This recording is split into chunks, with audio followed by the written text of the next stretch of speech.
pembiayaan yang diberikan oleh perbankan kepada masyarakat kita per posisi Oktober di lintas satu perbankan. Guna mendukung suksesnya pelaksanaan Pekan Olahraga Nasional PON 2024 mendatang, seluruh perbankan yang beroperasi di Aceh yang tergabung dalam Forum Komunikasi Industri Jasa Keuangan akan menggratiskan seluruh biaya transfer antar bank di wilayah Aceh selama perhelatan PON berlangsung. Terkait persiapan sektor perbankan dan layanan keuangan menghadapi PON 2024, Kepala Otoritas Jasa Keuangan OJK Aceh, Yusri, mengatakan hal itu dilakukan sebagai bentuk komitmen FKIJK untuk mendukung penuh acara multi-event terbesar itu, sehingga atlet dari luar atau wisatawan dapat bertransaksi dengan mudah. Perbankan juga akan terus melengkapi jaringan kantor, serta layanan ATM, sistem, dan kesiapan keuangan. Yusri menambahkan, industri keuangan di Aceh akan mendukung pertumbuhan ekonomi Aceh, serta mendukung berbagai event yang digelar di Aceh. Dirinya berharap event olahraga terbesar itu dapat berjalan dengan sukses nantinya. Tahun depan kita akan melakukan PON.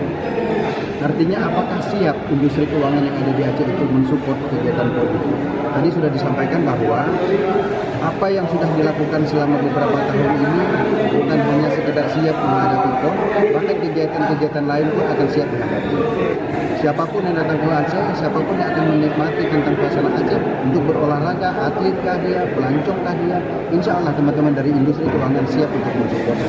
Support itu dalam bentuk apa? Pertama, jaringan kantor, kita akan terus penuhi, kita akan terus lengkapi. Yang kedua, layanannya, layanan ATM-nya, kesiapan sistemnya, kesiapan uangnya, mudah-mudahan akan terus mengakomodir. Ini semua teman-teman perbankan akan mensupport selama penyelenggaraan PON. Biaya transfer yang terjadi antar bank yang ada di Aceh ini oleh pelaku-pelaku yang ada di Aceh kita bebaskan. Nah, ini insya Allah menjadi sebuah semangat bagi kita bahwa kita membangun ekonomi Aceh, kita ingin ekonomi Aceh tumbuh, kita jadi akan mensupport segala event-event yang akan dibuat di Aceh. Insya Allah bisa berjalan dengan bagus. Itu komitmen dari teman-teman perbankan dan industri keuangan.